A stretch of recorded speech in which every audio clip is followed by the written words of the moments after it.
Hello दोस्तों, नमस्कार। कैसे हैं आप लोग? आशा है कि आप लोग बहुत अच्छे होंगे।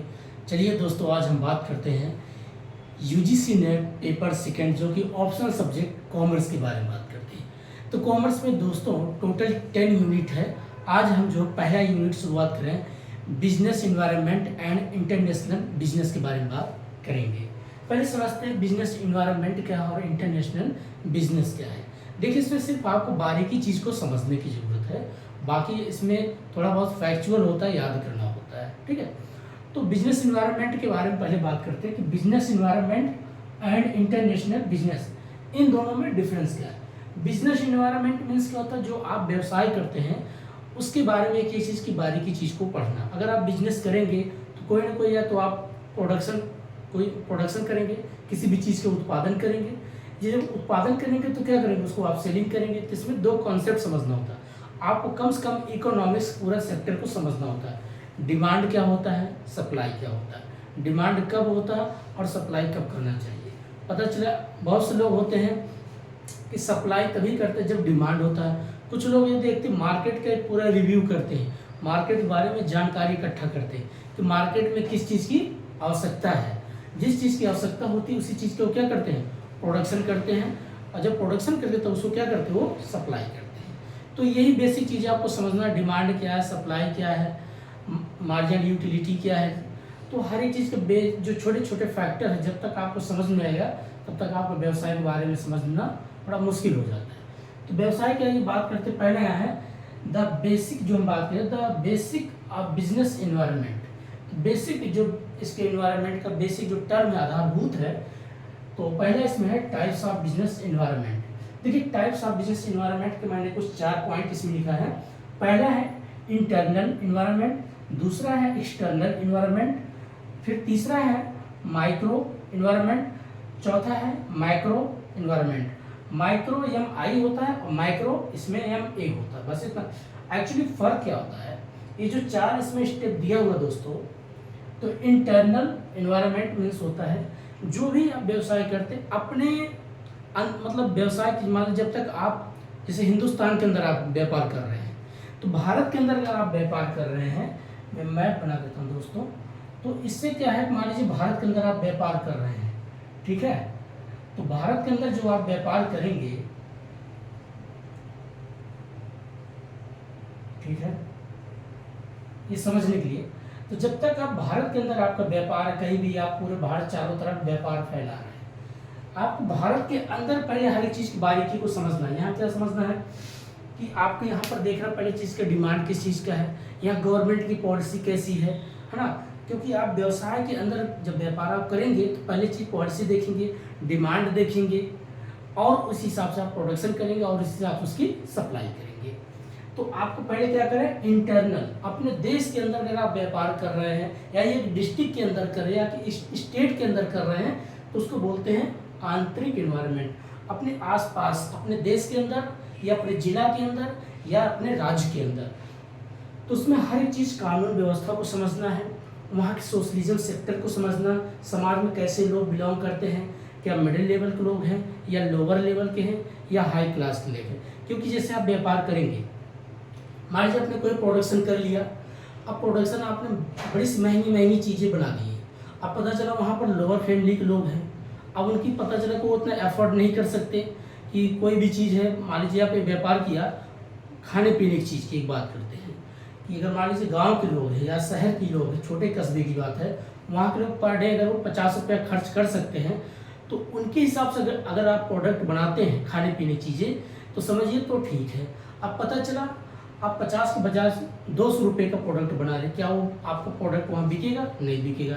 यही बारीकी चीज़ को आपको समझना है कि वहाँ कैसे कस्टमर है, कैसे लोग का डिमांड है, किस लेवल तक वो लोग एफर्ड कर सकते हैं। अगर उनको आप समझ के रिसर्च करते हैं, खोज करते हैं, तब जाकर प्रोडक्शन करते हैं, और उसके बाद जब आप सप्लाई करेंगे तो उसी हिसाब से आपका क्या होता है, डिमांड बढ़ता चला जाता है। दूसरा है, इसको बोलते हैं दोस्तों आंतरिक। जब तक आप अपने देश के अंदर सारी, या जिले के अंदर, राज्य के अंदर जो भी आप व्यापार करते हैं, जब वहाँ के कस्टमर के बारे में समझ जाते हैं, वहाँ गवर्नमेंट का दूसरा पॉलिसी समझना है। गवर्नमेंट का दूसरा पॉलिसी क्या है, जैसे आजकल GST है कि मान लीजिए अब GST 18 है, 28 है, 15, 16, जो भी अलग अलग रेट इसका जो लगा हुआ है। तो आपको देखना है कौन सी वस्तु पे मैं यहाँ अगर बनाता हूँ कितना मैं जीएसटी पे कर सकता हूँ या कस्टमर कितना उसको पे कर सकता है। आपको हर एक चीज़ को रिसर्च करके तभी प्रोडक्शन का उत्पादन करिए, और वहाँ पर कस्टमर भी देखिए किस लेवल तक के कस्टमर बिलोंग करते हैं, कौन से उस वस्तु को पूरा एफोर्ड कर सकता है खरीदने के लिए। और अपने उस देश के अंदर, राज्य के अंदर जब आप आंतरिक रूप से पूरा एक रिव्यू करते हैं, पूरा जानकारी इकट्ठा करते हैं, तो उसको बोलते हैं इंटरनल इन्वायरमेंट। डिमांड को समझना, सप्लाई को समझना, कंज्यूमर के बिहेवियर को समझना, यही चीज़ें आपका बिजनेस के एनवायरनमेंट की बात करता है। दूसरा है एक्सटर्नल। अब एक्सटर्नल आपको व्यापार करना, एक देश से दूसरे देश में व्यापार करना है, अंतर्राष्ट्रीय व्यापार करिए, या एक राज्य से दूसरे राज्य में व्यापार करना है, एक जिला से दूसरे जिले में अपनी वस्तु को बेचना है। ये भी होता है कभी एक स्टेट से दूसरे स्टेट में, जिसको IGST बोलते हैं। तो मान लीजिए एक स्टेट से दूसरे स्टेट में कोई वस्तु आप बेचना चाहते हैं, तो अब उसके बारे में भी जानना है भाई। वहाँ की जो राज्य है, जब से मान लीजिए यूपी से आपको मध्य प्रदेश में कोई वस्तु बेचना है, तो कम से कम मध्य प्रदेश में देखो कि वहाँ के लोग जो है किस चीज़ का डिमांड कर सकते हैं, वहाँ किस चीज़ की आवश्यकता है, या वहाँ के लोगों का लेवल लाइफ कहता है जीवन जीने की स्तर क्या है, कितने तक को एफर्ड कर सकते हैं कोई वस्तु अगर बेचे। जैसे आप इंटरनल सारी चीज़ें किए, वही आपको एक्सटर्नल एक बाह्य मतलब बाहरी व्यू में आपको क्या करना है, इंटरप्रिटेशन करना, एनालिसिस करना, जानकारी इकट्ठा करना है। अगला आता है माइक्रो। माइक्रो मीन्स होता है छोटे लेवल में स्तर में बात करना। अब जैसे व्यापार है तो आप छोटे, जब मान लीजिए एक पेन है, एक पेन को बनाने में कितना इसकी कॉस्ट आती है, कितना इसमें इंक आएगा, इसके बाहरी कवर पे कितना खर्च आएगा, जॉब कॉस्टिंग कितना इसका होगा, प्रोसेसिंग कॉस्ट कितना होगा। जब आप एक छोटी छोटी इकाई का अध्ययन करते, छोटी छोटी इकाई के इसमें एनालिसिस करते, उसके कॉस्ट को पूरा एनालिटिकल तरीके से आप एक रिव्यू जारी करते हैं, इकट्ठा करते हैं एक पेन को बनाने में, तो उसको बोलते हैं माइक्रो। अर्थात जो छोटे लेवल में आप कॉस्ट को, लागत को पूरा इंटरप्रिटेशन करते हैं, उसको बोलते हैं माइक्रो इन्वायरमेंट। दूसरा है माइक्रो इन्वायरमेंट, जब बड़े स्तर में बात करते हैं। अभी एक पेन था, अब पता चला हमें 1000 पेन को बनाना है, तो 1000 पेन का पूरा बनाने में कितना कॉस्ट आएगा, ठीक है, उसके बनाने में कितना कॉस्ट आएगा। एक बड़े लेवल स्तर में अगर हम व्यापार करना चाहते हैं, बड़े लेवल में हम प्रोडक्ट बनाना चाहते हैं, तो अब हमारी कितनी इसमें कॉस्ट आएगी, तो उसको बोलते हैं माइक्रो इकोनॉमिक्स। ठीक है दोस्तों, फिर से एक बार बता देते हैं टाइप्स ऑफ बिजनेस इन्वायरमेंट में। पहले इंटरनल मतलब एक आंतरिक व्यू में रिव्यू करना, कस्टमर के बारे में जानना, डिमांड के बारे में जानना, सप्लाई के बारे में जानना, और गवर्नमेंट की कौन पॉलिसी उसके बारे में जानना। दूसरा एक्सटर्नल है, जब आप एक राज्य से दूसरे राज्य या एक स्टेट से दूसरे स्टेट में आप व्यापार करना चाहते हैं, तो दूसरे राज्य के बारे में जानना कि यहाँ पर वैल्यू एडेड टैक्स कितना लगेगा, GST टैक्स कितना है, तो हर एक वहाँ पर गवर्नमेंट की पॉलिसी में लेना, टैक्स सिस्टम के बारे में जानना, कस्टमर वहाँ कौन सी वस्तु को डिमांड करेगा, तो इसी हिसाब से वस्तु का प्रोडक्शन करिए और सप्लाई करिए, वो होता है एक्सटर्नल वाई। दूसरा माइक्रो।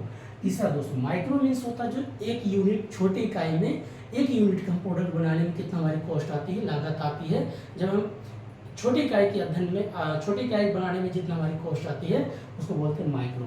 और जब उसी को एक बड़े लेवल में, अभी एक पेन था, अब पता चला 1000 पेन बनाने में हमारी कितनी कॉस्ट आएगी या लागत आएगी, उसके बारे में जानकारी इकट्ठा करना, उसको बोलते हैं माइक्रो इकोनॉमिक्स। ठीक है दोस्तों, या माइक्रो इकोनॉमिक्स दोस्तों माइक्रो इन्वायरमेंट बोलते हैं। ठीक है, ये हो गया आपका द बेसिक बिजनेस इन्वायरमेंट के बारे में। अब हम बात करते हैं दूसरा इसमें इकोनॉमिक्स इन्वायरमेंट। अब इकोनॉमिक्स इन्वायरमेंट को समझना, अभी तो हमने बिजनेस इन्वायरमेंट के बारे में समझा, अब हमको समझना है इकोनॉमिक्स इन्वायरमेंट के बारे में। इकोनॉमिक्स इन्वायरमेंट के बारे में समझने के लिए पहले इकोनॉमिक्स सिस्टम को समझना। इकोनॉमिक सिस्टम क्या है कि हमने अभी सर दोस्तों शुरुआत में ही बोल दिया था कि इकोनॉमिक सेक्टर को समझने के पहले अर्थशास्त्र, उसके बेसिक चीज़ को समझना है। क्या क्या समझना है कि भाई मान लीजिए आपको पहले क्या समझना है, कैपिटलिज्म क्या है, सोशलिज्म क्या है, मिक्स्ड इकोनॉमिक क्या है, उसके बाद कम्युनिज्म क्या है। इकोनॉमिक ठीक दोस्तों, अब देखिए आपको समझना है सोशलिज्म क्या है। सोशलिज्म जब गवर्नमेंट अपने समाज के लिए, गवर्नमेंट अगर मान लीजिए, एक मिनट दोस्तों पहले कैपिटलिज्म बताते हैं। कैपिटलिज्म मीन्स होता है जब प्राइवेट सेक्टर किसी देश में अपना पूरा इंटरफेयर करती है, अपने व्यवसाय को आगे बढ़ाती है। For example Tata, Birla, Reliance company Adani company, ये सारी जितनी कंपनियां हैं जब एक देश में अपना उद्योग धंधा फैलाती हैं, मान लीजिए भारत में आज पूरे भारत में देखिए कि क्या है आजकल प्राइवेट सेक्टर सबसे ज़्यादा जो है, जिसमें प्राइवेट सेक्टर का पूरा इंटरफेयर होता है उसको बोलते हैं कैपिटलिज्म। और जब सोशलिज्म का मतलब होता है जो समाज के हित के लिए गवर्नमेंट पूरा, जिसमें गवर्नमेंट पूरा इंटरफेयर करता है। अब गवर्नमेंट क्या, जैसे रेलवे है, स्कूल है, कॉलेज है, तो हाँ हॉस्पिटल है। जब गवर्नमेंट एक वेलफेयर का काम करता है, वेलफेयर मीन्स कल्याणकारी, जैसे भी गवर्नमेंट ने नई योजना है, जैसे उज्ज्वल योजना आया, तो गवर्नमेंट क्या करे, समाज के हित में ही काम कर रही है। कि मान लीजिए अगर कोई प्राइवेट में अगर आप मान लीजिए गैस चूल्हा खरीदने जाते हैं या गैस सिलेंडर लाते हैं, आपको पड़ता है 3000, गवर्नमेंट ने पता चलो ये आपको 1500 में दे दिया, तो इसका मतलब 1500 सब्सिडी के रूप में दिया, आपको बचा दिया, पैसा कम देना पड़ गया। तो गवर्नमेंट क्या करती है, समाज के हित के लिए काम करती है, सोशल वेलफेयर उसको बोलते हैं। तो इस जिसमें गवर्नमेंट पूरा इंटरफेयर करती है, जैसे रेलवे है, रेलवे का भी आप टिकट देखिए, यहाँ से मान लीजिए आपको दिल्ली से पटना जाना है, तो आपको पड़ेगा, मान लीजिए नॉर्मल टिकट की बात करते हैं स्लीपर की, आपका 1000 रुपया। अगर आपको वही प्राइवेट बस से आपको जाना पड़ जाए तो कम से कम आपका 2000 पड़ेगा। तो गवर्नमेंट क्या करता है, आपका 1000 सब्सिडी के रूप में। गवर्नमेंट हमेशा समाज के हित के लिए बारे में सोचती है, इसलिए इसका नाम पड़ता है सोशलिज्म इकोनॉमिक्स। कैपिटलिज्म मीन्स होता है, कैपिटलिज्म मीन्स पूंजीवादी। पूंजीवादी वो होती है जिसमें प्राइवेट सेक्टर का इंटरफेयर होता है, उसको बोलते हैं पूंजीवादी। और जब कैपिटलिज्म और सोशलिज्म दोनों मिलके काम करते हैं तो उसको बोलते हैं मिक्स्ड इकोनॉमिक्स।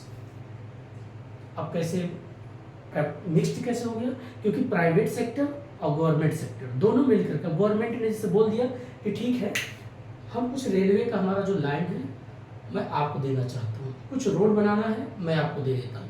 इसमें गवर्नमेंट और प्राइवेट, आपने एक नाम सुना होगा PP model, public private partnership. Public means हो गया आम जनता का, सोशलिज्म का जो सिस्टम, गवर्नमेंट का जितना सेक्टर है उसको उठा के किसको दे दिया, प्राइवेट को। जैसे आजकल डिसइन्वेस्टमेंट मॉडल पे अगर देखिए तो जो वर्तमान में सरकार है सारा काम कर रही है, तो उसको बोलते हैं मिक्स्ड इकोनॉमिक्स। क्योंकि देखिए अगर आपको आगे बढ़ना, सरकार के पास इतनी बजट नहीं हो पाता है कि सारी चीज़ें वो खुद से बना, इसीलिए कुछ चीज़ें क्या करती है लीज पे प्राइवेट वालों को दे देता है, ठीक है आप बनाइए 10 साल तक आप चलाइए, जो पैसा रेवेन्यू होगा आप हमें भी दीजिए, बाकी आप अपने पास रखिएगा। क्योंकि गवर्नमेंट अगर बनाएगी तो गवर्नमेंट के पास कभी कल बजट पूरा नहीं हो पाता, इसलिए प्राइवेट वालों को भी उठा के दे देता है। जैसे रोड बनाना हुआ, ब्रिज बनाना हुआ, रेलवे लाइन बिछाना हुआ, तो किसको दे देती है, प्राइवेट। जब प्राइवेट और गवर्नमेंट दोनों मिलकर के काम करते हैं तो बोलते हैं मिक्स्ड इकोनॉमिक्स। भारत का अगर इकोनॉमिक्स की बात करें, भारत की इकोनॉमिक्स मिक्स्ड इकोनॉमिक्स है, क्योंकि यहाँ प्राइवेट और गवर्नमेंट दोनों मिलकर काम करते हैं। अगला है दोस्तों इसमें कम्युनिज्म। कम्युनिज्म मीन्स होता है साम्यवाद।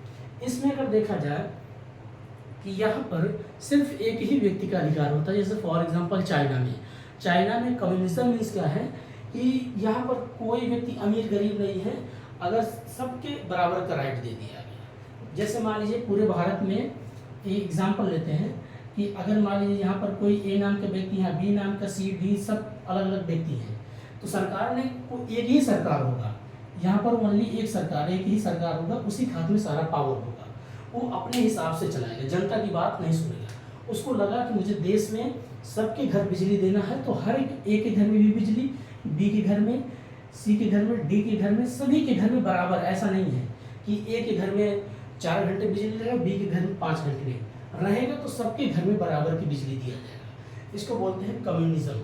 इसको मार्क्सवाद सिस्टम में जाकर जोड़ा जाता है। इन्होंने एक विचारधारा दिया, यहाँ पर कोई अमीर गरीब नहीं होगा, सब बराबर की बात करता है। अगर मान लीजिए पर डे की इकोनॉमिक्स अगर ये कमाना चाहते हैं, इनको मान लीजिए पर मंथ 50,000 इनकी इनकम बन रही है, तो 50,000 अगर सैलरी है तो सबके लिए 50,000। ऐसा नहीं है किसी के लिए 5, किसी के लिए 10, किसी 15 नहीं, अगर है तो सबके लिए इक्वालिटी की बात करेगा। इसीलिए इसको बोलते हैं साम्यवाद, सब लोग बराबर हैं, कोई भेदभाव नहीं है। लेकिन आप अपने तरीके से कोई बात नहीं रख सकते कि मुझे इतना दो, मुझे इतना दो, नहीं। वहाँ पर एक ही सरकार रहेगा, उसी के हाथ में सारा पावर है, और वो सबके लिए एक जैसा कानून बनाएगा, एक ही जैसे सब पे इम्प्लीमेंट करेगा। जमीन अगर है तो 10 एकड़ आपके पास है, 10 एकड़ इनके पास। ये नहीं है कि आपके पास 50 एकड़ है, किसी के पास है नहीं, रहेगा तो सबके पास, नहीं तो किसी के पास नहीं। क्योंकि पूरा पावर और सत्ता जमीन किसके हाथ में? सरकार के। सरकार जिसको चाहेगा सबको बराबर करेगा। ये हमेशा बराबर की बात करते हैं। जब मार्क्सवाद सिस्टम आप पढ़ेंगे तो उन्होंने हमेशा बराबर की बात की थी, क्योंकि ये कॉन्सेप्ट जुड़ा होता है। कभी का सुने होंगे, जो लेबर वर्ग होता है और मालिक वर्ग होता है। तो मालिक वर्ग मान लीजिए फैक्ट्री तो लगा दिया है, लेबर वर्ग काम करता है, तो कहता है हम तो लेबर बन के रह गए, मालिक तो हमेशा बैठ सारा पैसा खाते हैं। इसीलिए उन्होंने बोला है कि मालिक और लेबर के बीच में कोई फर्क नहीं होना, सब बराबर है। क्योंकि अगर आपने फैक्ट्री लगाई तो इसका मतलब थोड़ी आप खुद ही चला रहे हैं, आपने पूंजी लगा ली तो इसका मतलब हमारा भी फैक्ट्री में हिस्सेदारी होना चाहिए। ये हमेशा बराबर की बात करता है। ठीक है दोस्तों, ये आपको पूरा जो है बिजनेस इन्वायरमेंट के पूरा जो मैंने आप बेसिक चीज़ें, सिर्फ बिजनेस इन्वायरमेंट का बेसिक कॉन्सेप्ट था, इसको बता दिया। कल जो है दूसरा और कॉन्सेप्ट लेके आते हैं। तब तक के लिए नमस्कार, जय हिंद।